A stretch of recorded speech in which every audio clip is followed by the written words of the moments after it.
Welcome back to the virtual Carnegie International Nuclear Policy Conference. My name is James Acton. I'm co-director of the Nuclear Policy Program, and it's my pleasure to introduce you to the next session, an extremely topical session that about a week or so after President Biden and President Putin met in Geneva, we're going to be considering the US-Russia strategic relationship. I'm going to introduce you to the moderator of our session, Rose Gottemoeller, who's currently the Payne Distinguished Lecturer at Stanford University. Indeed, probably her most well-known contributions to the nuclear policy community are working for the Carnegie Endowment for International Peace, including as director of Carnegie Moscow Center. However, she has had a second and equally distinguished career in public service. She served in numerous roles in the United States government, including as Undersecretary of State for Arms Control and International Security. After leaving the US government, she went to work at NATO, serving there as the Deputy Secretary General. And since leaving, she's just written a book about her experience as the Chief US Negotiator for the New START Treaty. Rose, thanks very much for joining us today. And let me hand over to you to introduce our second keynote. Thank you so very much, James, and it's a great pleasure to be with you all today. There's a long history, a long heritage of these conferences, and they are always, I think, extraordinarily useful. So thank you for this timely meeting, and I'm very much looking forward to our conversation today with the Deputy Foreign Minister of the Russian Federation, Sergey Ryabkov. I, of course, know Sergey for many, many years. We have worked together in various capacities, and I've always known him to be a tough negotiator with a problem-solving skill. As I think about it, we worked together very closely on the Syrian chemical weapons project, for example, when we were working with the Syrian government to remove 1,200 metric tons of their declared chemical weapons stocks. There were many problems to solve during the course of that effort, and Sergey Ryabkov did his part so efficiently and effectively. I was always in great admiration of his work. He also showed that problem-solving skill in the JCPOA negotiations, in which the Russian Federation has played such an important role. So officially, Sergey Alexeyevich Ryabkov is the Deputy Foreign Minister of Foreign Affairs of the Russian Federation, responsible for bilateral relations with North and South America, non-proliferation and arms control, Iran's nuclear program, the JCPOA, and Russia's participation in the BRICS Association. Born in 1960, he graduated in 1982 from the Moscow State Institute of International Relations, which we know as MGIMO, under the Ministry of Foreign Affairs. He's held a number of diplomatic posts, both in the foreign ministry and abroad. And in 1999, he came to the United States as senior counselor at the embassy in the USA. Still in the United States, in 2002, he was named Envoy Extraordinary and Minister Plenipotentiary at the embassy in Washington. Since 2005, he returned to Moscow to become the director of the Department of European Cooperation and was named in August 2008 the Deputy Minister of Foreign Affairs. Again, a long and distinguished career. We are delighted to have him with us today, and I am very much looking forward to this conversation. So without further ado, Sergey, over to you. Thank you, Rose, and I thank Dr. Acton and you for this opportunity and for this very generous introduction.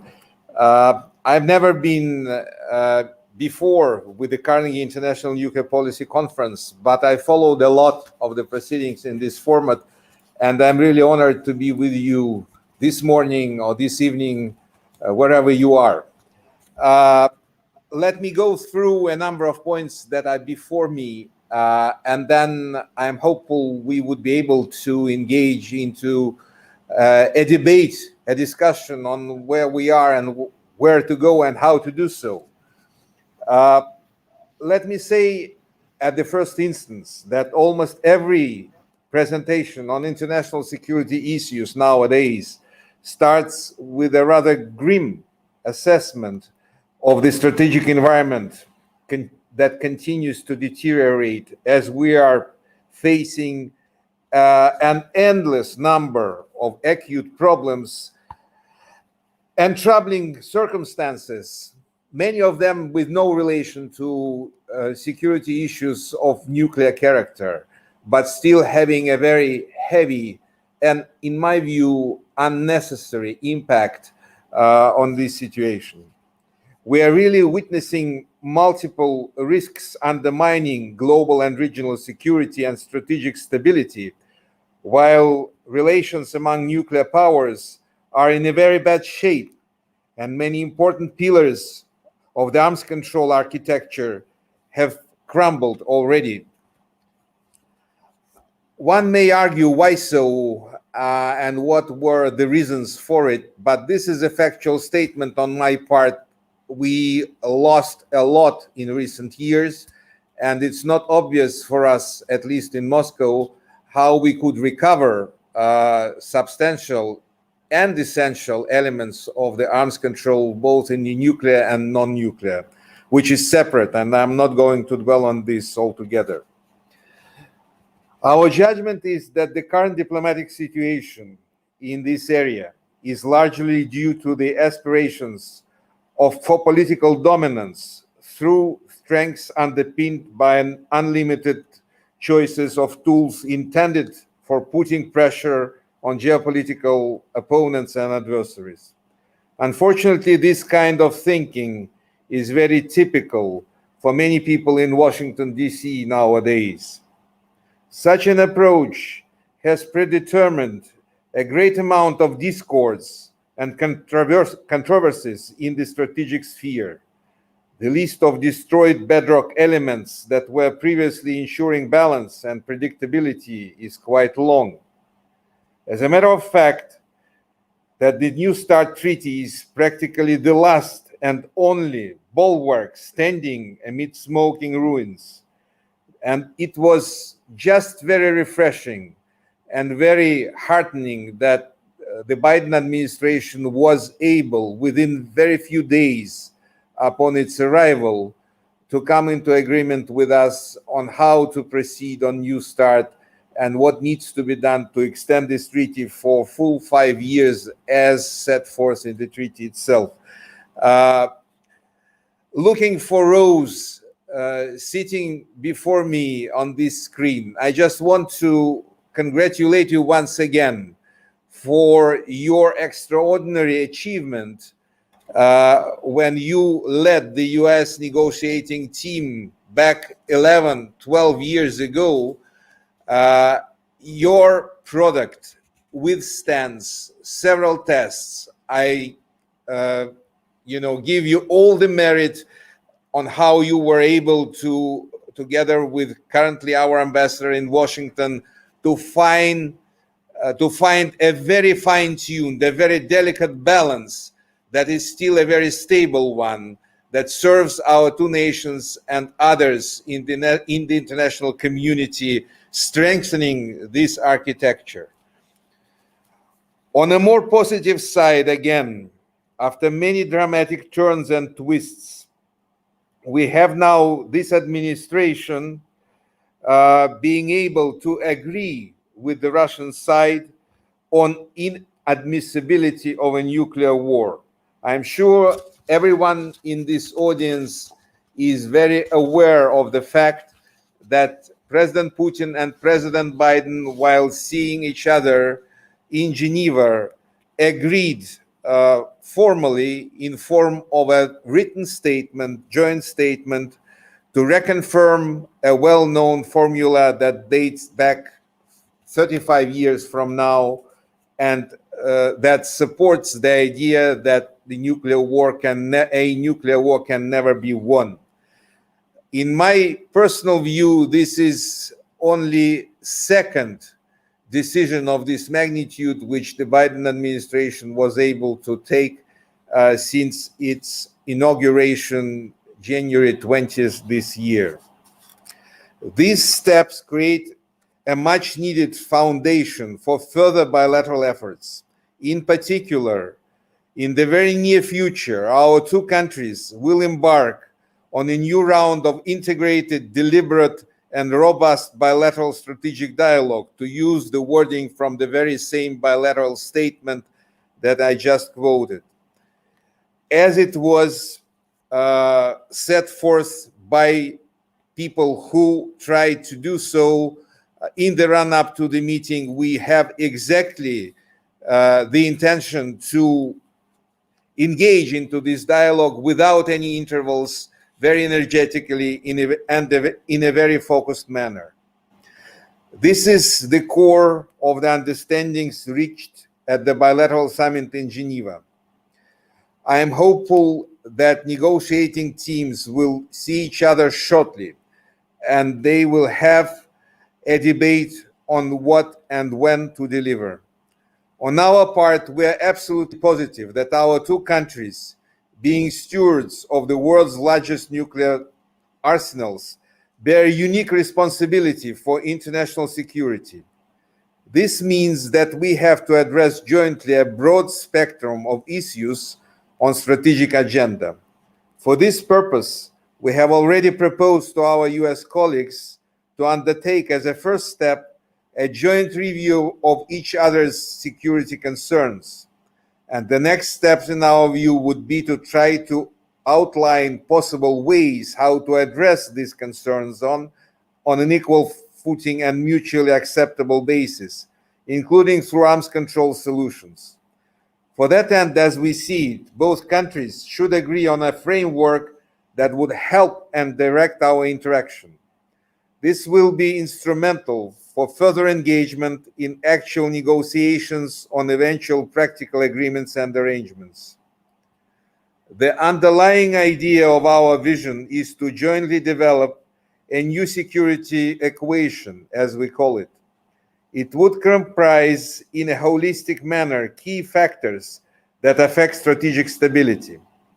We consider it to be very important to embrace the entire spectrum of both nuclear and non-nuclear offensive and defensive arms that have a strategic capability.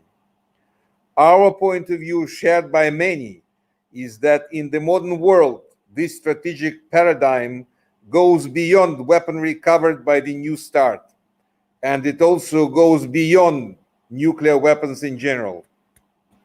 As for offensive arms, we need to pay particular attention to nuclear and conventional systems that could be used to a counterforce strike against the territory of the other side, with a view to drastically weaken or even neutralize its deterrent.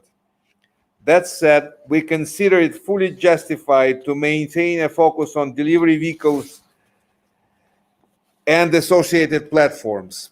As for warheads, we favor concentrating on the deployed part of the arsenals, which pose direct operational threat. Talking about missiles, I cannot but refer to an obvious and immediate problem associated with the post-INF dynamics. We are convinced that the issue of land-based intermediate and shorter-range missiles, whether nuclear or conventional, requires a priority attention. Russia has proposed an initiative aimed at maintenance, predictability, and restraint in this area, including through reciprocal verification and confidence-building measures. The essential pillar of our initiative is a reciprocal moratorium on deployment of INF-range ground-based missiles, starting with Europe, that would include agreed verification measures. Moreover, as a gesture of goodwill, we will include in our moratorium the Nyman 729 missile that has a range below the INF limit. We strongly reject NATO claims that this missile fell into scope of the INF treaty. This is not the case. One could easily see it at the briefing and exhibition that our Ministry of Defense conducted 2 years ago. But our American colleagues and majority of their NATO allies have chosen to snub this event and to continue groundless accusations that led to the INF treaty demise. We reaffirm that Russia didn't have and doesn't have intermediate and shorter-range ground-based missiles. To claim otherwise means to create a deliberately false picture and cover up the actions of those who bear the actual responsibility for the current situation. Let me also state it again. We have proposed to develop verification and confidence-building regime for a mutual moratorium on ground-based INF missile deployment. This is an honest offer. We will still be prepared to discuss the urgent matter of restraint on missiles on the basis of mutual respect for each other's concerns. We hope that our potential counterparts will choose wisely and act in a responsible manner. But while the implementation of the corresponding US military programs accelerates, the space for diplomacy is rapidly shrinking. Returning to the strategic equation once again, when we mention strategically capable defensive systems, we are referring to missile defense assets. We see no reasons to give up the principle of inseparable interrelationship between strategic offensive and strategic defensive arms that remains the linchpin of the very concept of strategic stability. For instance, it is enshrined in the New START Treaty. This is why addressing the issue of missile defense has no alternative for us. It is also important to work our common approaches to preventing an arms race in outer space and ensuring security of space activities. Obviously, including all these elements into a single treaty would be, to put it mildly, a very challenging task. Our thinking is that the parties may decide to adopt a package of interrelated arrangements and/or agreements that might have different status if necessary. Moreover, it might be possible to design some elements in a way to make the room for others to join. Our hope is that, as it was with the New START extension, the pragmatic approach will prevail and the US will engage with Russia in good faith with a view to jointly search for practical and balanced solutions. To make this happen, interactions should be based on strict parity and reciprocity. We are not going to walk down the one-way street. There could be no unilateral concessions on our part in this sensitive area. Russia has its legitimate security interests, and we will stick to them. Colleagues in Washington should take it for granted. If political will is strong enough on both sides to respect the balance of interests, then agreements may ensure making the world a much safer and hopefully also a better place. I stop here and I thank you for your attention. Thank you so very much, Sergey. A very, very rich intervention, a lot of interesting ideas put on the table. I cannot agree with you more, the point you made that putting all of these very complex and difficult issues and trying to come to resolution about them in a single treaty document would be impossible. So I welcome very much the notion that we would have a package of interrelated documents that may have different status, and that we should be able to make room for others to join in future. I welcome that very much. I think that's a very good idea. I have a couple questions prepared for you, but I wanted to pick up immediately, if I may, on something that caught my ear as you were talking about the post-INF dynamics. You mentioned that the offer of the reciprocal moratorium, again, I welcome the as I think of it, the refreshed offer that President Putin made in October when he noted that the 9M729 would be on the table without in any way acknowledging the US and the NATO position that it is a violation of the INF treaty.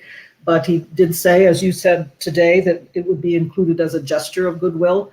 That's very welcome, but also the notion of a verification regime in all of European Russia associated with that kind of approach. You also noted today, though, let's talk about reciprocal moratorium starting with Europe.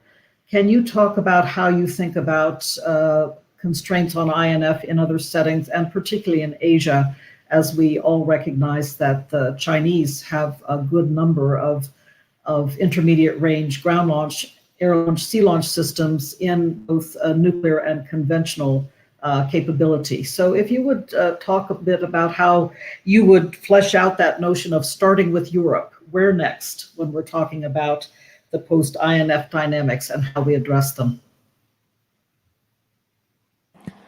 Thank you, Rose. Let me say at first instance that there is a referral to possible expansion of the scope of this conceivable moratoria into Asia Pacific in the very statement which was produced by President Putin, as you rightly said, last fall when these ideas were introduced.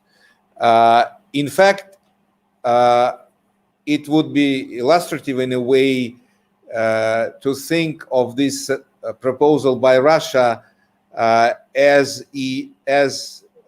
being a three-stage proposal. The first stage would cover Kaliningrad area, which was chosen to be specifically mentioned, as I understand, not least because of concerns that were mostly explicitly made by a number of your allies in Europe. Reciprocity is a conditio sine qua non here, though we would never agree to any particular verification regime covering only Kaliningrad. We should be able to check for ourselves that, for example, facilities in Romania and Poland that is being developed as missile defense facilities do not contain any ground-to-ground class strike weapons, that is particularly cruise missiles of a ground-based character. There might be other areas of interest for us, and I suspect also for NATO allies would be very ready to discuss those, potentially moving beyond this very limited arrangement to cover what in the conventional arms control in Europe is believed to be a European area of application of such arrangements. Well, particular limits for this area is, of course, something that should be debated and eventually negotiated. I'm not going to kind of offer any loose thoughts of my own, what it might be, but the point of a political character and the very core of the political message which was sent by the Russian side the moment when this initiative was introduced was, please come and see for yourselves that there is no such things as intermediate range capabilities of ground-based character in this whole vast area, provided that we also get access to agreed sites and areas on the NATO side of Europe to see that there is no such things as intermediate range capabilities. Again, with no difference for us whether those are nuclear armed or non-nuclear armed. So the most recent reconfirmation of well-known NATO position in the Brussels summit declaration doesn't impress us in any way. We should be able to verify for ourselves that there are no such capabilities on NATO side. And when you rightly pointed to the fact that through the presidential decision 9M729, which was never tested to an intermediate range, was put into the category that is covered by this moratorium. So if we agree, please come and see for yourselves that there is no 9M729 in the whole of European part of Russia. And to see a difference between, for instance, 9M728 and 9M729, the only thing you would need would be to be present at the exhibition at the Patriot Park of so-called Patriot Park of the Russian Foreign Ministry and take photos and measurements of launch containers and everything in association with this specific iteration of Iskander system. So that was a missed opportunity for NATO, or for most of NATO, to put it exactly, and one of the political blows to the European security, which we regret. I probably stop here again. I can see phase 1 and phase 2. So is phase 3 Asia? Is that your thinking? Exactly. You are very right, Rose. We are flexible in terms of what might be a conceivable arrangement for Asia. I think as it stands for now, we stick fully and completely to the unilateral moratorium by the Russia side on no deployment of such capabilities anywhere until and unless similar systems of US production are deployed somewhere. But contrary to what we have in terms of vast and extensive experience between Russia and NATO, we do not have similar experience in the East, and much will depend in this case on how others will refer to it and what might be the choices. I would recall the moment when at that time National Security Advisor of President Trump was in Moscow, and he was John Bolton at that moment, and he spelled out very explicitly to all of us who were present at his meetings with different senior officials in Moscow that it was not the decision of the US to withdraw from INF Treaty was not about Russia, but about growing concerns with the Chinese capabilities. So with our open-minded approach to all this, we keep this door open, but to be very frank, this concept of verification in case of moratorium in Asia Pacific is being agreed upon is far less developed and far less mature, so to say, compared to what we have to the west from Moscow. Very good.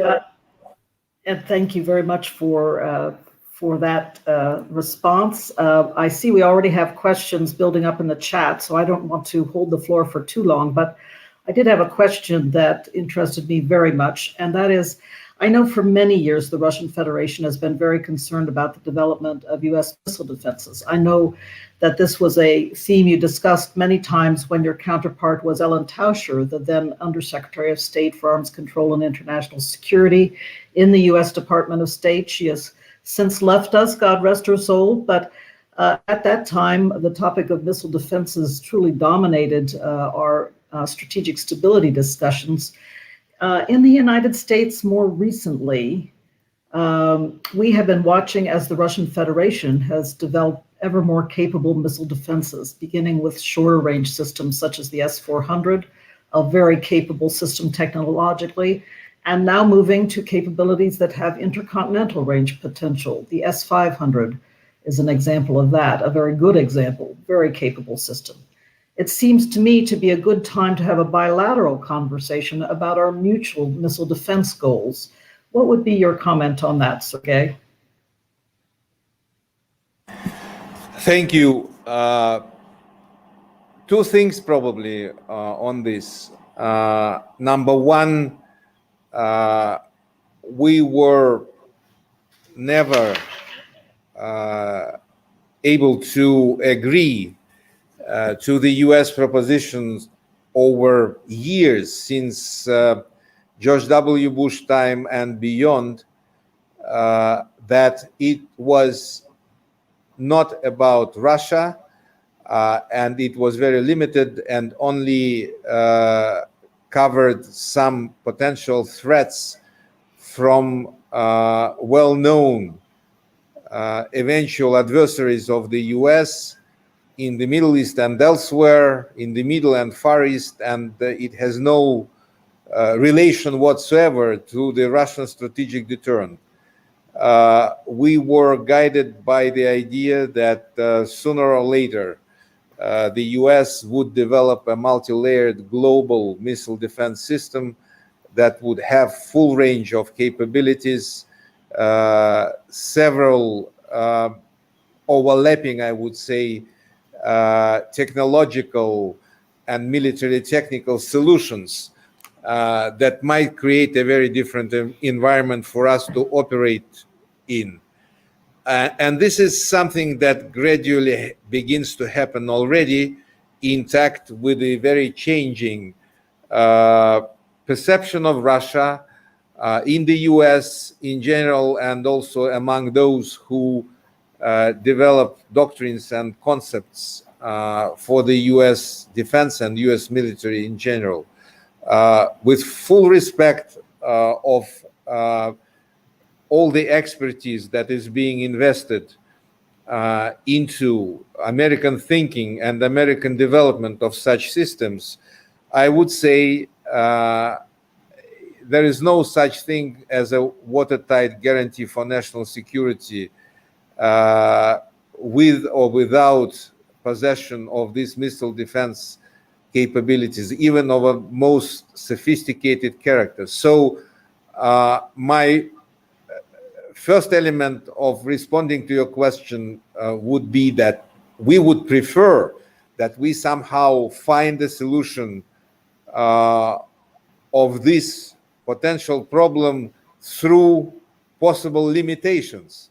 And I make no secret of our idea to transform the conceptual inseparable link between strategic offensive and strategic defensive arms into formal limitations of these systems. On second part of your questions, what is going on in Russia and what Russia develops, we are very ready to discuss and debate all possible concerns that the US side might have and explain why so and for what purpose. But if and when we would start talking on possible arrangements in different areas, then we would need to exactly find a right balance of assets and limits on those, on security interests and the interests of concluding an arms control deal with a counterpart that regards yourself to be an adversary. So very little place for trust and confidence, a very huge requirement for verification and transparency. You know, it would be very hard to end up with this security equation that comprises of so many unknowns for the moment being. We will start, though, this exercise, this quest for an answer on this equation with eyes wide open, with no illusions, but bearing in mind all the extensive experience we have behind. So no taboos on our part, but also please be advised that we will ask for considerable steps towards Russia's position if we are serious about finding a solution in the area of true and real arms control. Thank you. Very interesting. I'm sure we could have a lot of discussion about that. And there are some other questions on this theme, but I wanted to turn now to a question that Hiroki Nakanishi asks. How about the impact of China's rapid development of nuclear forces on the US-Russia strategic stability and predictability equation? How was this point discussed in the Geneva summit? How can Russia and the United States incentivize China to join together on nuclear arms control talks, and specifically rebuilding a post-INF treaty framework? We discussed that a bit already. But in general, the notion of reducing nuclear risks and the role of nuclear weapons, that would include China as part of the discussion. So I'm interested, and Mr. Nakanishi is asking also. Thank you. I truly believe that Russia and the US, should not miss an opportunity to try to agree on something bilaterally. We have gone through, I wouldn't say not just non-productive, but rather counterproductive discussions on the issue of Chinese eventual participation in this effort, while the previous administration, the previous US administration, the Trump administration firmly insisted on this.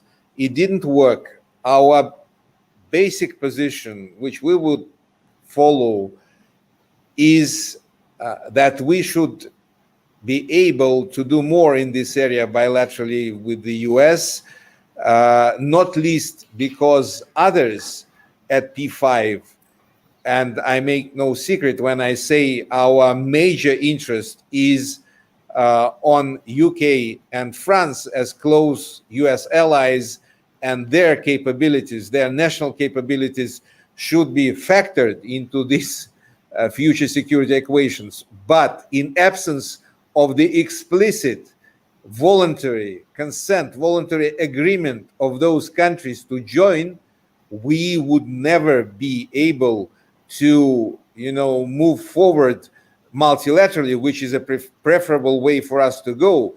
So then the second best option, in our view, would be to go further down this road together with the US on a bilateral basis, for which we are prepared.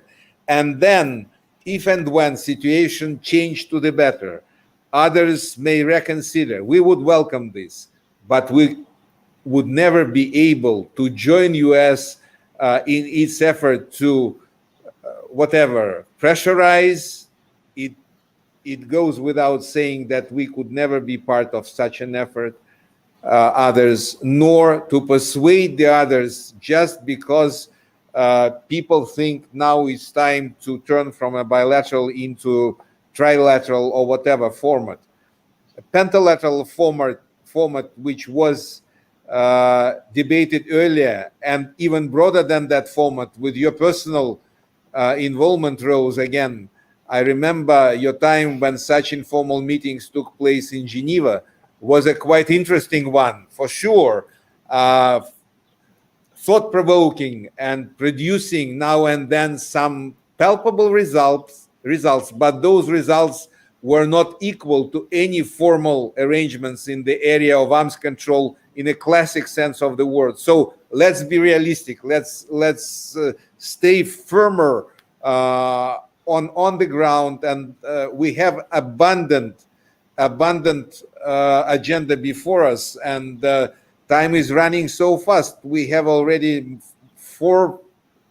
almost 5 months passed since extension of New START, and still we are at a very preliminary stage. We should engage bilaterally and then see what will happen with others. Thank you. Thank you. That makes a lot of sense. I think, although I do hope we can nevertheless have some good substantive discussions, and perhaps in an informal or second track way with Chinese colleagues, to talk to them about where their interests may lie as well. I know that you had Helga Schmidt, the Secretary General, or Director General rather, of the OSCE in Moscow in the last days. I have a question from Mikhail Kuprianov, who asks, what is the state of cooperation between Russia and OSCE member states, and what role can OSCE play in arms control and reduction of nuclear risk? He also throws in my favorite question about the fate of the NATO-Russia Council. So if you'd like to comment on the NATO-Russia Council, I would be very glad. But in the wake of Helge Schmidt's visit to Moscow, if you could comment about where Russia stands on the OSCE at the moment.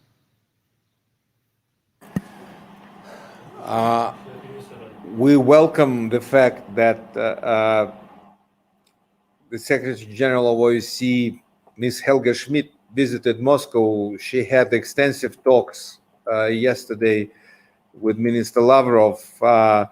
She continues her meetings here, and she will, I believe, attend one way or another a Moscow Security Conference, which is due for the next 2 days. We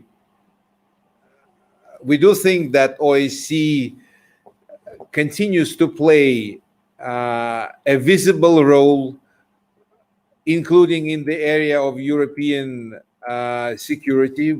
That is also that has always been the area of priority interest for this organization, this assembly of countries.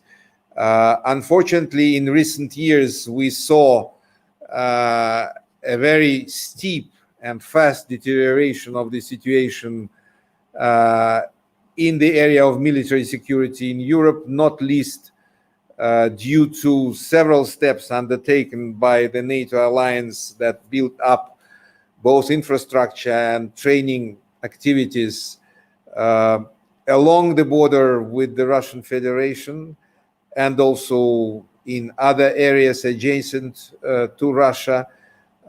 We made on several occasions the point that to begin improvement in this particular segment of hard security, we should start with de-escalation. These de-escalation measures, de-escalation efforts, and our particular proposals to this end are still very valid ones. Unfortunately, Europe becomes a region where yet another important building block of an arms control architecture suffers a blow, and I'm talking on Open Skies Treaty, which, despite all our efforts, moves into a phase where not just US but also Russia will be no more party to this treaty. We fought for the survival of the treaty for more than 1 year and every single day we made efforts, applied efforts to reverse this situation with no fortune, with no success. That was very disappointing and very regrettable, especially in light of the fact that many senior officials in the current in the current Biden administration spoke before Joe Biden won elections in favor of retaining the Open Skies Treaty and in favor of US return into this treaty, but it didn't work this way. In fact, we received an unexplainable set of arguments as a background for the US decision not to revise the choice made by the previous administration, and it happened days before conclusion of our own domestic procedures. So what will come next? I think we will be following the existing arrangements as reflected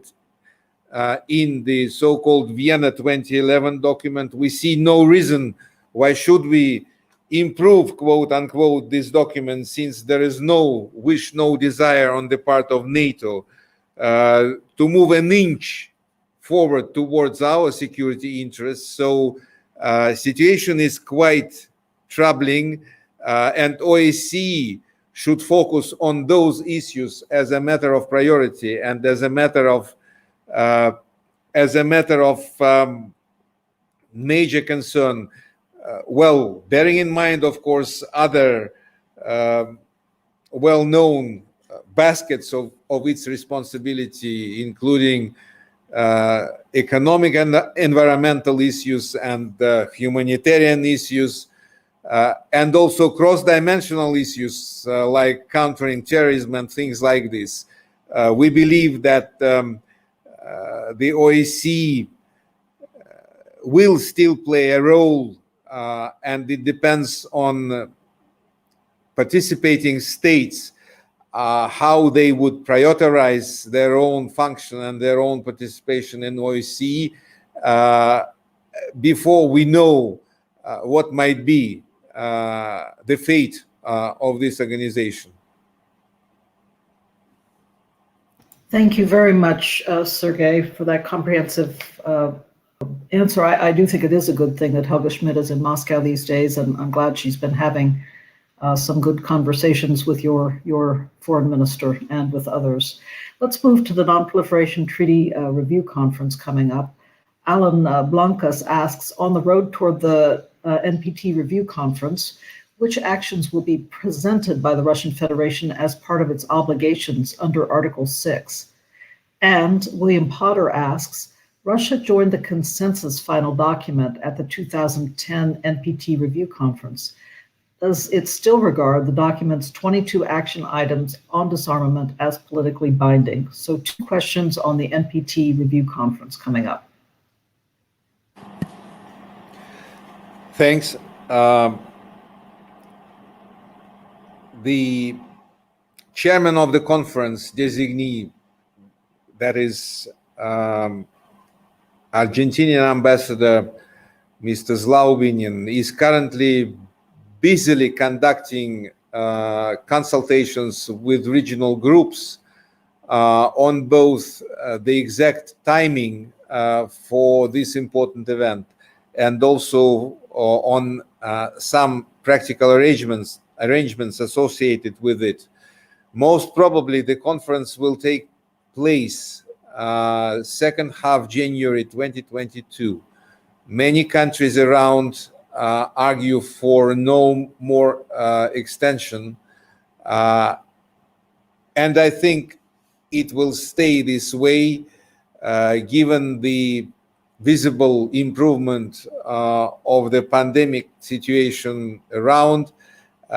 Hopefully we would be able to see each other personally at face-to-face meeting, because this conference is not just about coming up to the microphone and speaking out for the positions of principle, but it's to a greater extent a platform where delegations and people meet in corridors and at coffee breaks and try to figure out how to progress, and not just to score rhetorical points through the speeches that are quite predictable ones. So I do think that what we have done since the last review conference could easily be summarized the way that Russia did while producing a comprehensive national report that is available at the UN, translated into all official languages of the Universal Organization. Whether we would be able to deliver more in connection with our obligations according to Article 6, to which we are attached as ever, depends on how we progress with others on several issues of relevance. And remember, NPT is not just about disarmament, it's equally about non-proliferation and peaceful uses. In all these areas, we wish we would deliver in an impressive way. At P5, we're working on several issues that are highly relevant to this conference, including how to interrelate our policies as nuclear powers to the nuclear weapon prohibition treaty, a ban treaty which came into force and which also will be a framework for countries, signatory countries, to meet early next year, I believe. And those two events will go kind of in parallel with one another. We see the ban treaty as being in contradiction with the NPT, and we have good reasons to say so, both legally and politically. It was a very bad idea, and given this fact, we have an opportunity to go an extra mile with our American colleagues, with our colleagues at P5 in general, to reinforce our message how important it would be to approach the issue of nuclear disarmament exactly the way how it is spelled out by founding fathers of NPT in Article 6. No more, but no less than that. We would hopefully be able, by the time when the next NPT review conference convenes, hopefully would be able to report on at least an initial progress with the US on a post-START and post-INF arrangements. Russia will do her utmost to find ways forward to this end. On action plan of 2010, yes, we do believe that those elements of this action plan that are not implemented as of now are still valid. Some of those require undoubtedly some fine-tuning. Others are okay as they are. We are not departing from those, and I think the meeting in New York early next year would be an excellent opportunity to review the progress and have an in-depth exchange why we were not able to jointly, collectively, and or individually, as some of the protagonists, major actors, been able to fully implement this action plan that dates back to 2010. I have a host of interesting questions for you, Sergey, and I'm afraid to say we are going to run out of time in 10 minutes. So just bear in mind that I have at least two really meaty questions. So if you can bear in mind, we have 10 minutes left. Some I'm combining a number of questions, but you've also touched on a number of issues that people are really interested in. William Alberk is asking about the way in which NATO is watching what Russia has done in recent years by deploying very capable shorter range systems. Of course, you have mentioned the 9M729, and that is part of President Putin's moratorium offer. But shorter range systems, 0 to 500 kilometer range in the Iskander family, for example, that are dual capable nuclear and conventional cruise and ballistic missiles, and they are in Kaliningrad indeed, and in the eastern part, in range of the eastern part of the NATO alliance. So the question is essentially, why does Russia feel the need to deploy such systems when NATO has not followed such a path? And essentially, how would Russia feel if NATO suddenly went down that path? Because it is true that NATO is very concerned, once again, about the very capable Russian missile technology that is within range of NATO targets, even today. So that's the question, and indeed a lot of interest in that among colleagues. So over to you. There are several ways how to respond to this. One is in our thinking and in our general perception of where we are, the geographic asymmetry plays a very important role. We do think that our deterrent should be both nuclear and non-nuclear in a way that is a very convincing one that truly deters any of potential adversaries from trying their chances, trying their luck in in a combat. I would immediately say that we have no intention nor any developed concepts of things like escalation for de-escalation. I've been to several meetings with counterparts, both from the US and more broadly from NATO, where I couldn't find an answer to a very simple question: why those who believe that Russia entertains such concepts consider our military planning and our military thinking as being rooted, bound into a very flawed idea of a limited nuclear war. Contrary to this, I think uncertainty about the limits for escalation lies behind many of the scenarios that were discussed and debated among Russian and the US military planners, both in the past and more recently. So a full-fledged deterrent requires a whole host of capabilities, and the toolbox should be a mixed and a varied one.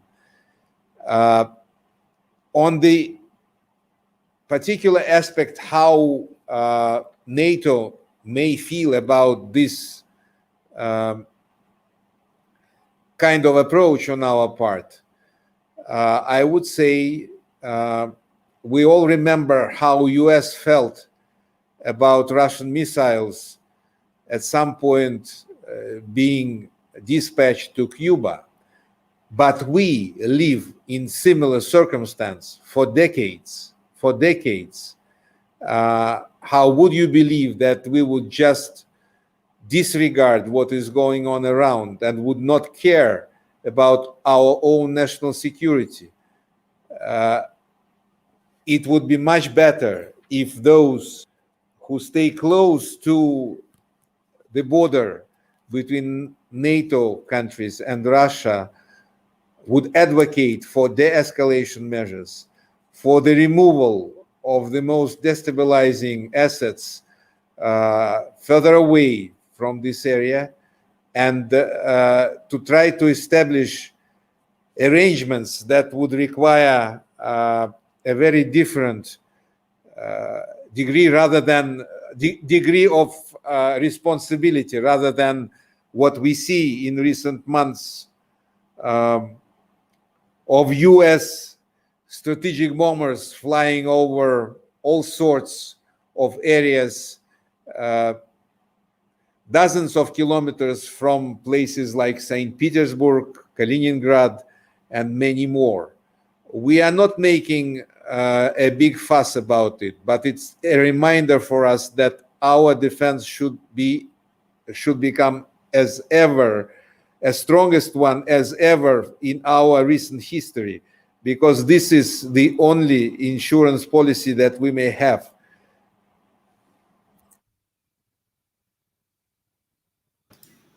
Well, there are many issues that I'm sure we shall continue to debate over time, but this has been a fascinating discussion today, Sergey. We are right at 1 o'clock. In a moment, I would like to hand over to James Acton to wrap up our session, with apologies to all those who asked such excellent questions. We simply couldn't get to them. We needed to keep the Deputy Foreign Minister for another hour at least, I think, but you're probably relieved, Sergey. In any event, a big thank you from me. So grateful to have you with us today. And if you would like to say a word or two before I turn the floor over to James, I will be very happy to hear it.